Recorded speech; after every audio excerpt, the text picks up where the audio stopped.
So just like that, it actually started. All Just right. like that. There you go. That was it. unexpected. Now, we don't have someone organized to press the button just yet. No. It was me this time. So we're going to need somebody to I'm just... sure we'll see chat showing up. Let us know if these microphones are working, please. Yeah, please. I do hope so. They should be good. Yeah. But we shall see. This is new.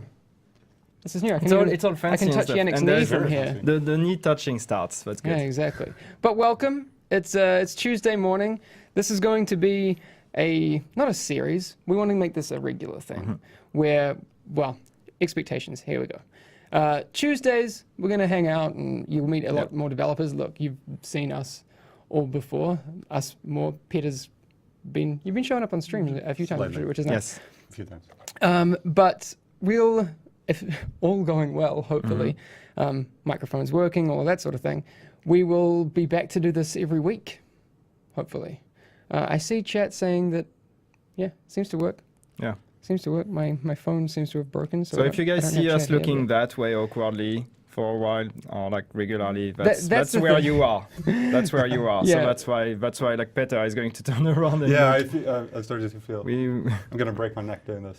Exactly. But yes, welcome. It's good podcast too. It's good radio. Yeah. Yeah, there you go. But, well, we should not, point at people. We should try and talk about it. You've podcasted a bit. Yeah. More than any of us. Yannick and I just pretend we know what we're doing, but you are of Doctor Who podcast fame. I'm still pretending to. I'm doing podcast things. It's okay. Isn't everyone? Yeah. No, it's fantastic though. But so kicking things off in the completely non-division-y way, you have a Doctor Who podcast.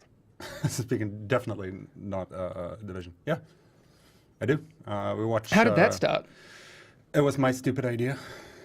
I kind of regret it now. You regret it? Yeah, especially now you're committed and you have to 80 do episodes later. 80 episodes? Yeah, we've been doing Holy this crap. for almost 3 years. Yeah. Wow. So yeah, we watch classic Doctor Who episodes and talk about them. Solid. Wait, why did I think that was Frederick? Damn, I am not awake, says someone in chat. I mean, We don't look that much alike. racist towards Swedish people. Yeah. Yeah, all Swedish people. Yeah, that must be bad. Look the same. Yeah, I mean, I studied Japanese in Tokyo for a while, Yeah. and one of our teachers there actually had issues telling us apart. wow. Oh, really? Yeah, she always thought that me and at least one other guy was the same person. Oh man, So, that's not great. I actually did have Okay. the other day someone saying to me, wow, you speak really, really good English. Like, you're obviously Swedish. obviously, But obviously, apparently. you look kind of Swedish. Maybe, I think Yannick could pass for more Swedish than myself because he actually got a haircut. But Well, you got almost some kind of man bun, so that's like a... no, but like, see, Swedes here have it like done properly. Yeah, it looks a bit more organized. They commit.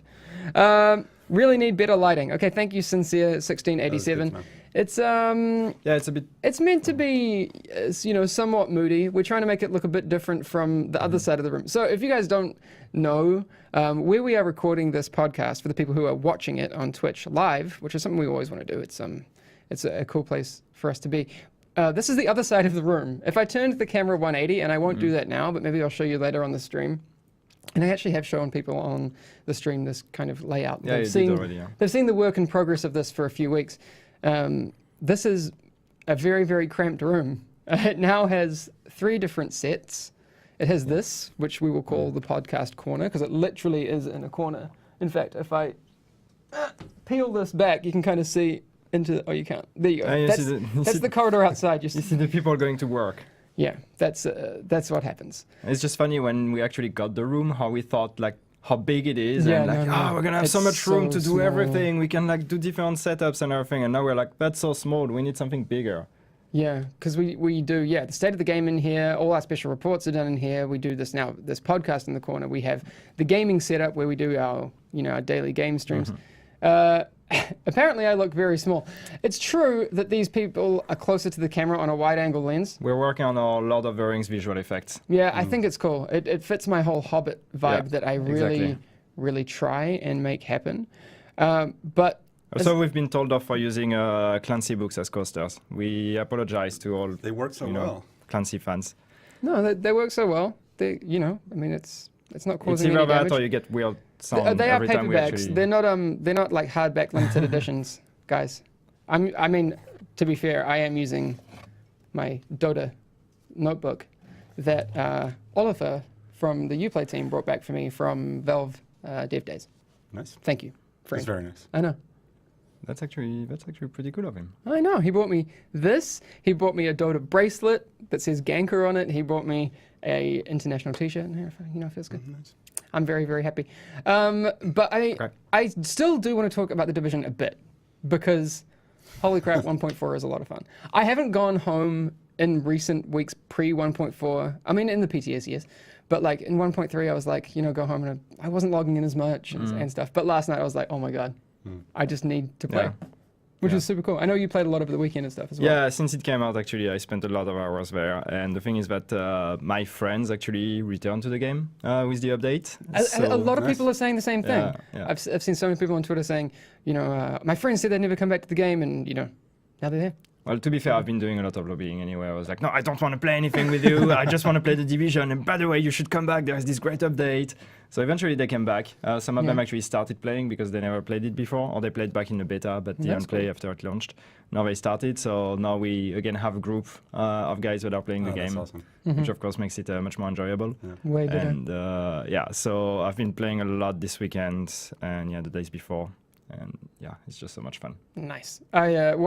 What kind of builds are you running? Are you heading towards that ballistic shield build you've been trying to make work for? I haven't tried the ballistic shield yet. I've been thinking about it, but I don't really know how to build it yet. Right now I'm running a striker shotgun build. With an SASG?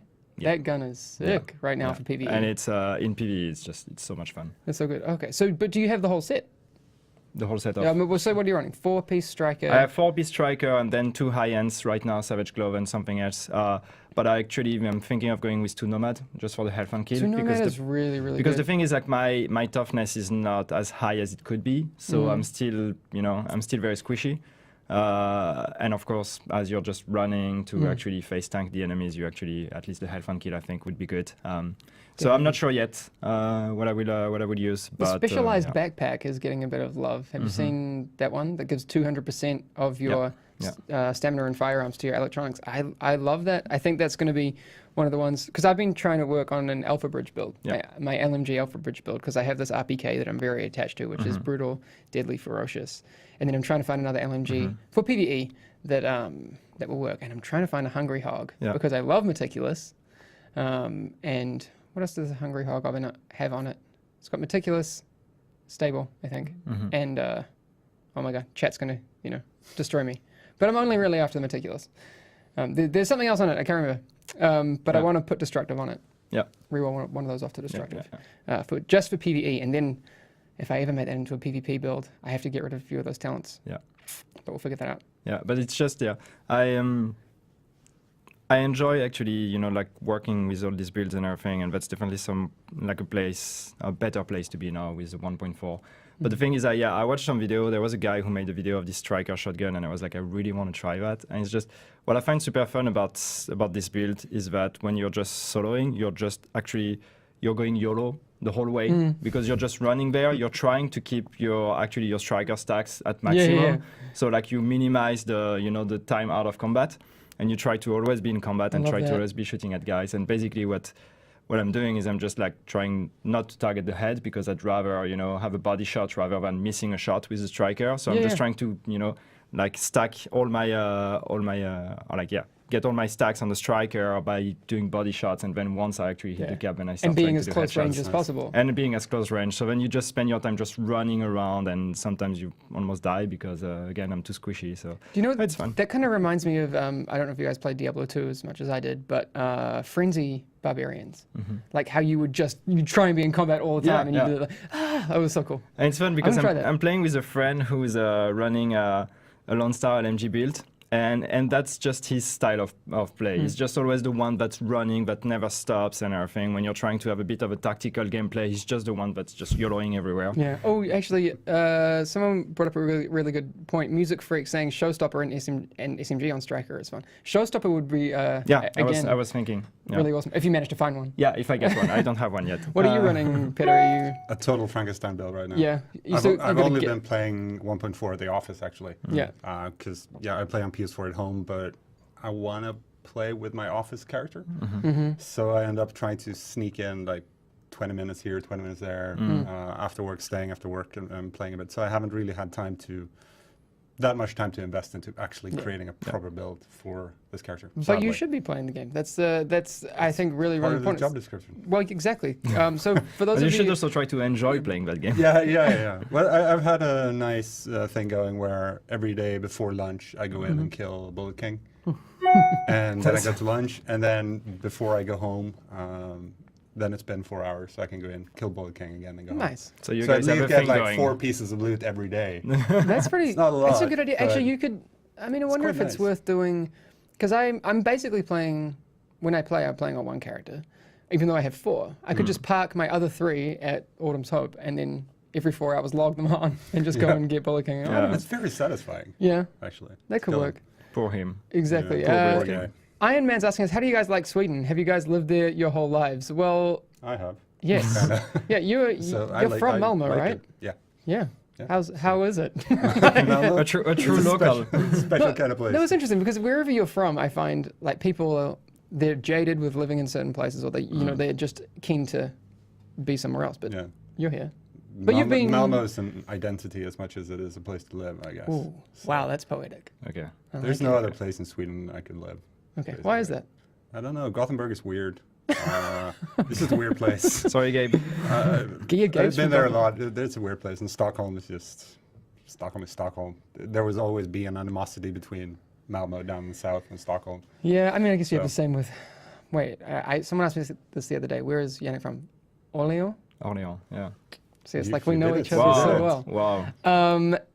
And so I mean, I guess you guys have a similar thing with Paris. I mean, yeah, it's pretty much between Paris and the rest of France. Okay. It's not anything. I mean, you have also animosity between south and north and this kind of stuff, but it's mostly just Paris and the rest, what they call la province. Yeah. Which is, it's always the same. I think in many countries it's like that actually. The Oh, capital it's the is same. always like, I mean, or the we- people from the capital is always like, they're trying to be the fancy ones. Yeah. whatever. See, I'm not from the capital, but in New Zealand, Auckland's the biggest city, and everyone's like, they have that thing with the rest of the country. I feel bad about it, so anytime I'm like, no, I promise, my mum's family's from the south, which is true, but I try not to identify as that as much as I can. But it happens. How do you guys feel about Sweden? You've been here for a couple of years Love it. each now. I love it, man. It's good. It's Yeah. been so good. Well, how long have I been here for? I've been here since before the announcement of the game, so June 2013. June 2013, I arrived here, and it's been so cool. I now I don't want to go anywhere else. Fair enough. It's fantastic. Everyone's super nice, and Yeah, that's true. That's true. exactly. Yes, this is live, unless you happen to be listening to this in podcast format, in which case you will have it. I think people are confused with the later date on. format, so that's why.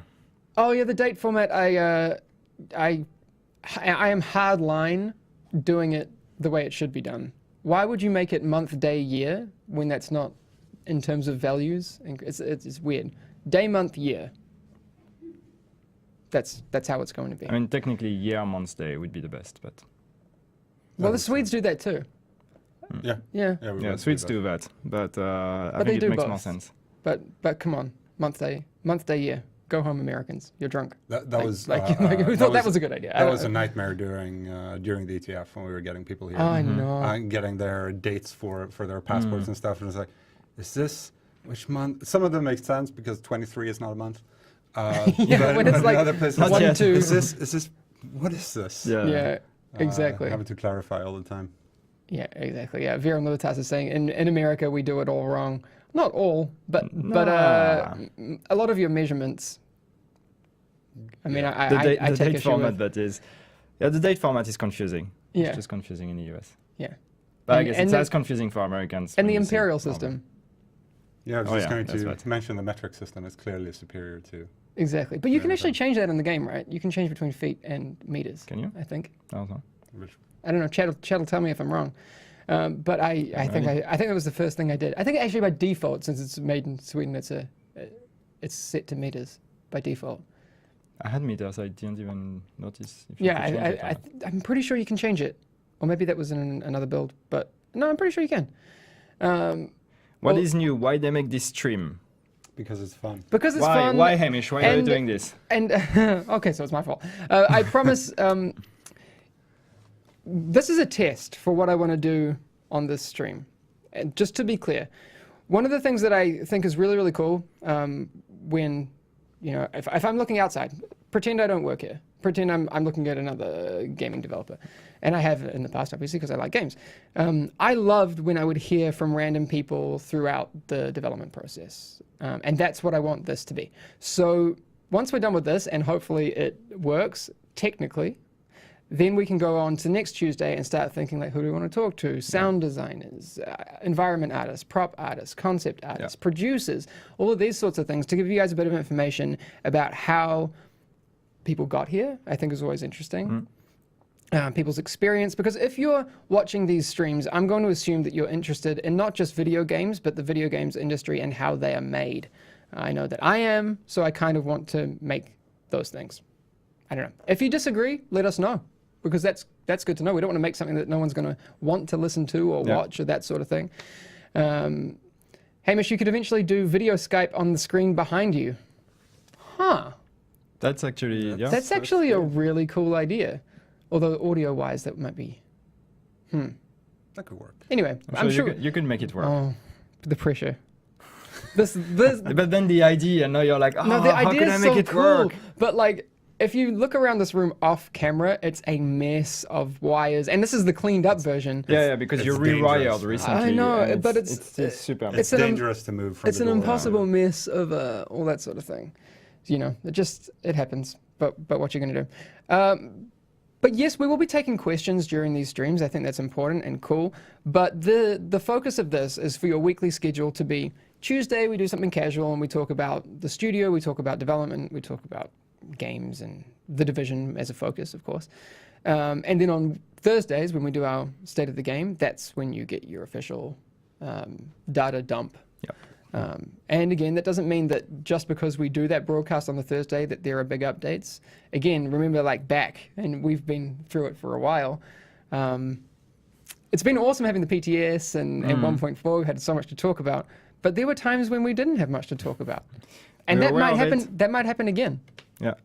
And that might also mean that we share some community things on State of the Game and get back to doing those things. But just because we are broadcasting doesn't mean that there will be changes every week. Reverse Mind saying, I'm studying to get into the industry now, so I love this stream. That's Awesome. Cool. That's cool. Do you have any idea about the types of angles that you want to take into game development? Because I didn't realize, I embarrassingly found out long after I started doing any kind of post-high school study, I didn't even realize people made games. I didn't think about it. And it's not that I didn't play games since I was 4 years old.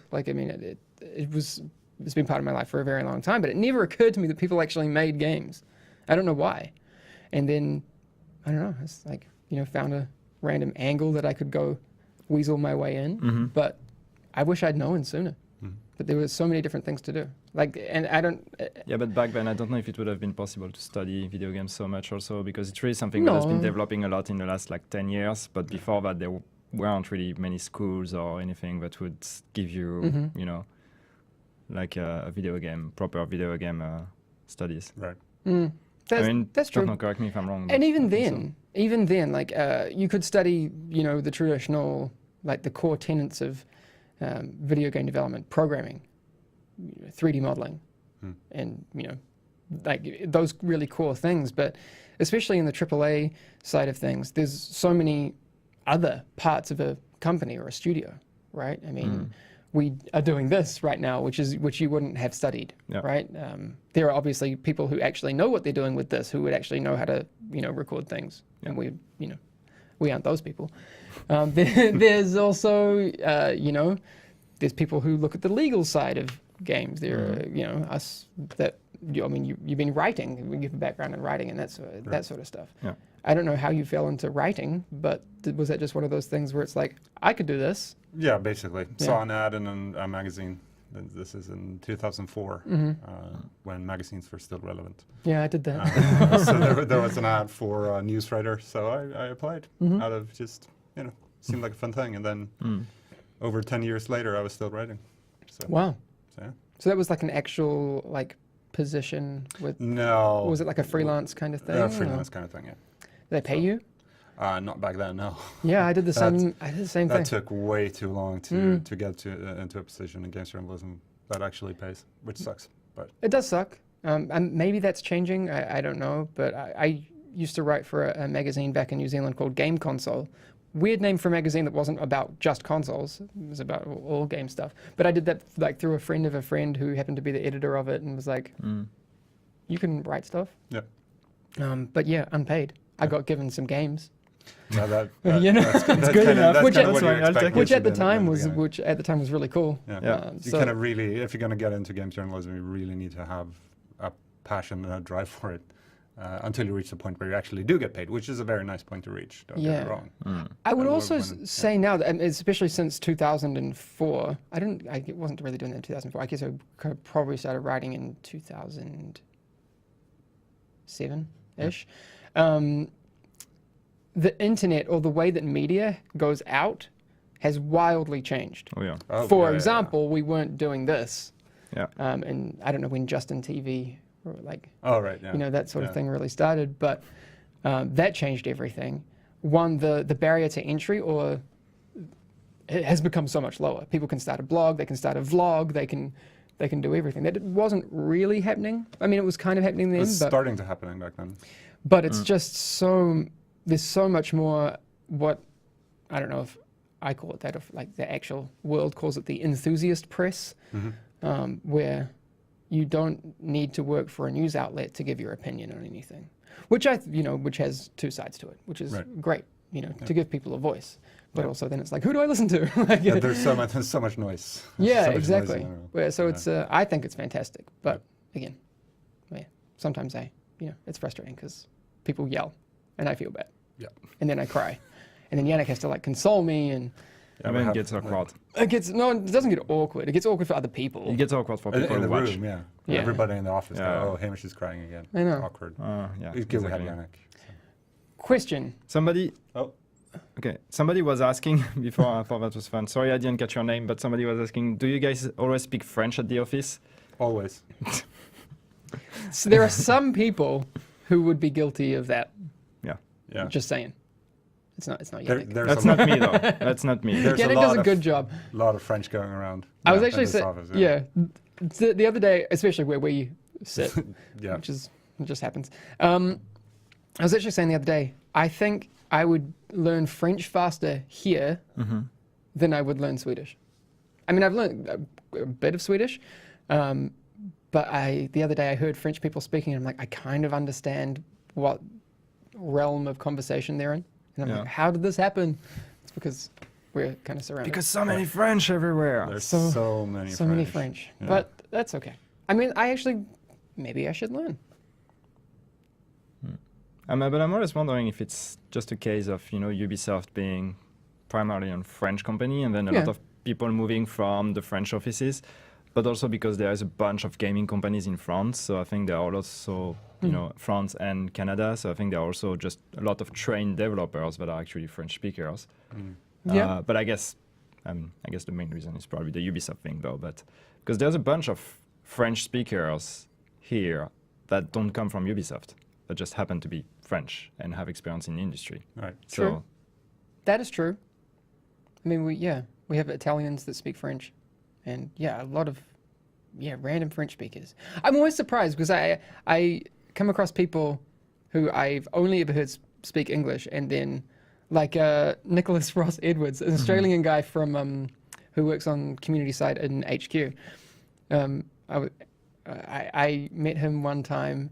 Oh God, when was it? It was a couple of years ago now, and I went to the office, and he was like, "Hey, sick Kathmandu bag, mate," and I was like, "Oh," because I had like a specific bag from a company in New Zealand that I had for 10 years. And then like an hour later, he busts out like perfect French, and I'm like, well, how did this happen? yeah. I've never heard Australians speaking French. That's weird. Oh, I have to tell this one thing that happened the other night. So Okay. I lost my wallet coming back from Scotland. Stolen or left on the plane, either way. I don't have my wallet anymore. But and the thing is, if your residence permit, you lose it, you have to call the police, make a report, and then it's super annoying and this whole thing. I called, and Swedish police officer, she picks up the phone and was like, "Hey, said, can we prata engelska? And she was like, yes. Oh, no, she said, no worries. And I was like, whoa, this is so weird. And like completely Australian, Okay. but spoke Swedish. And then like 20 minutes goes on, her sounding completely Australian. And I was like, okay, I have to ask, are you Australian? What's going on? Because I'm like, we're on the other side of the world. It's very strange. But no, she apparently spent 2 years in Sweden. In Australia. Anyway, that's my whole story. So she was That's a good Swedish and she story. just spent some time in Australia. And Yeah, but it's always very strange because I've met a lot of Swedes who pick up English, very, very specific English accents, either like really American accents. There's a guy who works over at ENET who has like a BBC broadcast accent. Very strange. That's nice. I know, but like, I don't know why that is. But you guys have noticed, because a lot of people who move here say it's very hard to learn Swedish just Yeah. because we kind of refuse to speak Swedish too. Yeah, because Everybody knows it's their because it's much. like a point of pride to have good English. Yeah, I think it is. Yeah. Yeah. I think it's just also, out of kindness, I would say almost. It's just like, people probably think they make it easier on you by speaking English Yeah. than forcing you to speak Swedish. So, yeah. I mean, Yeah. the main reason why I'm not learning Swedish is just because it's too complicated and I'm too stupid for it. But not because that's people are fair too enough. nice and they refuse to speak Swedish or whatever. It's mostly just because I don't get the language. But Yeah. yeah. All right. So, I mean, we're kind of going on about some other things, but which is Right, cool. This is sorry. what this, no, I'm going to try and tie this back together because I think it's actually, we're talking about experiences with, as it pertains to moving to a different country, which will happen if you try and work in the video games industry. It's very likely. But you've worked, I mean, I worked in the States for a bit Yeah. at Blizzard, and it was obviously all English speaking. That was easier for me. Although I'm understood better here than I was in California. Go figure. That's weird. What was it like? Because you worked in France. Yeah. All French speaking, I'm assuming? Yeah. Or did you guys have any kind of like multiple language teams for localization and stuff? Or? The second time, because I had a few jobs in France, but the last one I had was a French company, but we were trying to grow international. So I tried to enforce the English speaking at the office because we had like a few coworkers that were non-French speakers. And I actually recruited some people that were very talented, but were non-French speakers. And I thought, you know what, that's going to help enforcing the English speaking at the office, at least in the emails and then in meetings and all that. And that was the biggest failure ever. It's like there are just people that just refuse to speak English. So that was a mistake. So no, always when I was in France, was always working in a French environment. Yeah. Which is a bit annoying. When I worked in Germany, it was a bit better, but it was still pretty hard though, because the problem was that I think at least a lot of the workers and also most of the management were German speakers. So like everything was always done in German, like the emails from HR and everything were in German. So usually you would have the annoying French Yannick answering to HR saying, "Thank you very much. I have no idea what you said. I hope this was not a security announcement or something because I didn't get it." And so that was a bit better though. Yeah. Not as bad as France. But France is your the German's worst. not so bad. I don't know. No? I wouldn't know. My German's terrible. I can say like one thing. Like, ich bin 12 Jahre alt, which is like, that's how long ago I learned any German. Okay. Is that like, I'm 12? Yeah. Well So, done. and that's like 18 years ago. That's it. I'm So you done. learned German? I'm tapped out. No, like in New Zealand, like you have, I guess I was at intermediate school at the time. You have like a few mandatory languages that you dip your toe in the water for, like for maybe a couple of months. Yeah. And that's kind of it. Somebody was asking, sorry again, didn't catch the name. But yeah, if you speak all these different languages at work and everything, why are you so good at English? I think it's just like eventually working in the gaming industry for like big companies like Ubisoft. I mean, English is just a mandatory language that everybody has to speak. Yeah. I think Ubisoft actually does a pretty good job at communicating in English, and even Oh, though yeah. there are a lot of French speakers, but like all the emails, all the information, everything is usually in both French and English, Yeah, which I've is never- fun that they still have the French. But There's only a few times I've encountered things that are solely in French. But all of the stuff that, is important comes in, bilingual format, which is which is nice. Yeah. All the way from the top, which is cool. Yeah. What I was going to ask you before we head off, Peter, because I know that you have to head to a meeting in a few minutes, right? Yeah.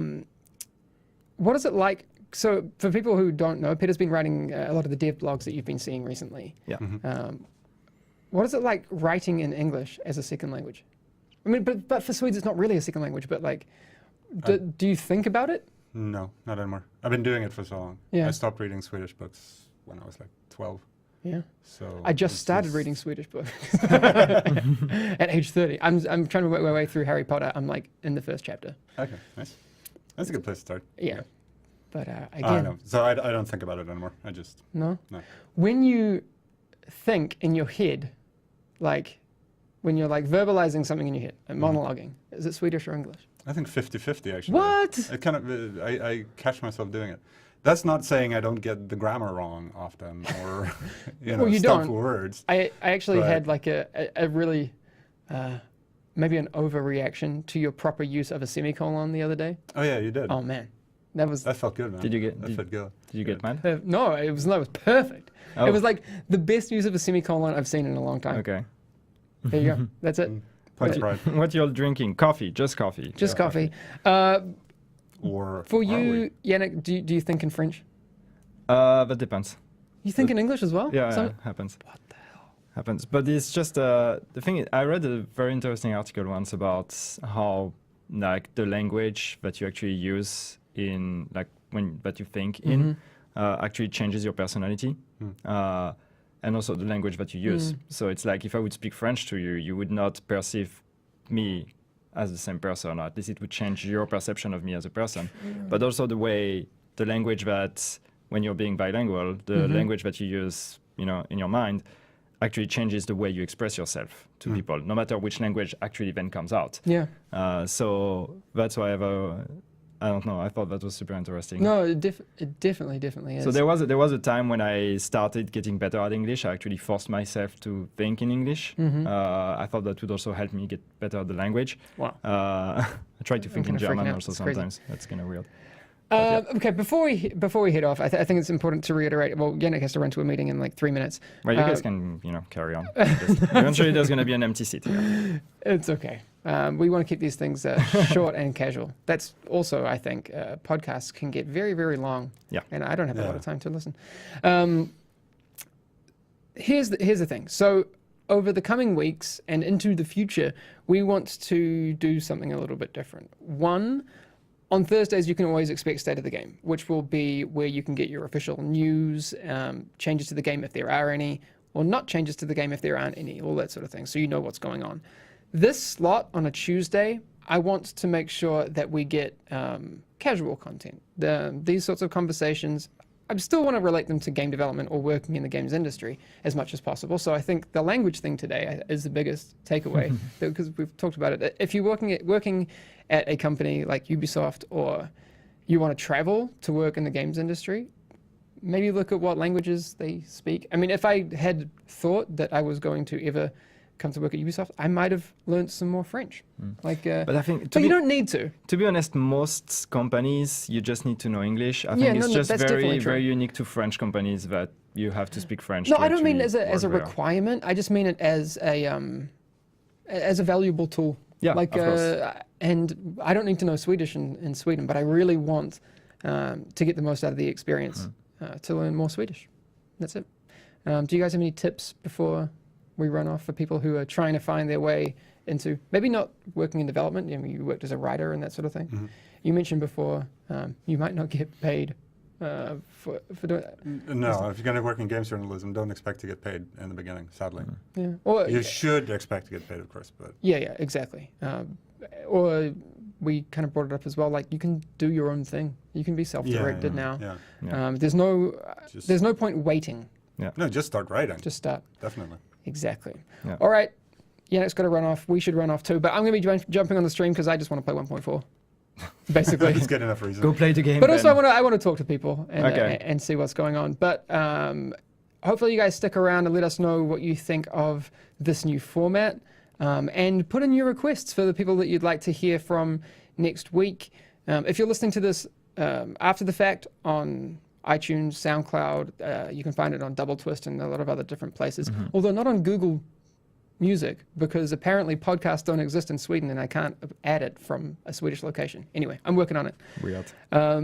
Let us know on Twitter or on Twitch, wherever. Yannick BCH, at Hamish Bode, at Peter M. It's like Peter with 2 T's. Yep. M for Mary. Exactly. But not Mary. M for Mortensen. But It's magnificent. Yeah. It's better than magnificent. yeah, Exactly. Peter Magnificent. There you go.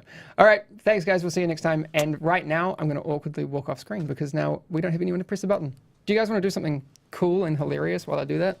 The pressure is too much. Come on. Say a joke. Say something. I have nothing. A good Swedish joke. There are no fun Swedish jokes. There are no fun Swedish jokes. Yeah, Swedes don't have a sense of humor. No. No, they Oh, don't. no. All right, No. it's happening. Goodbye, guys. Weird wave.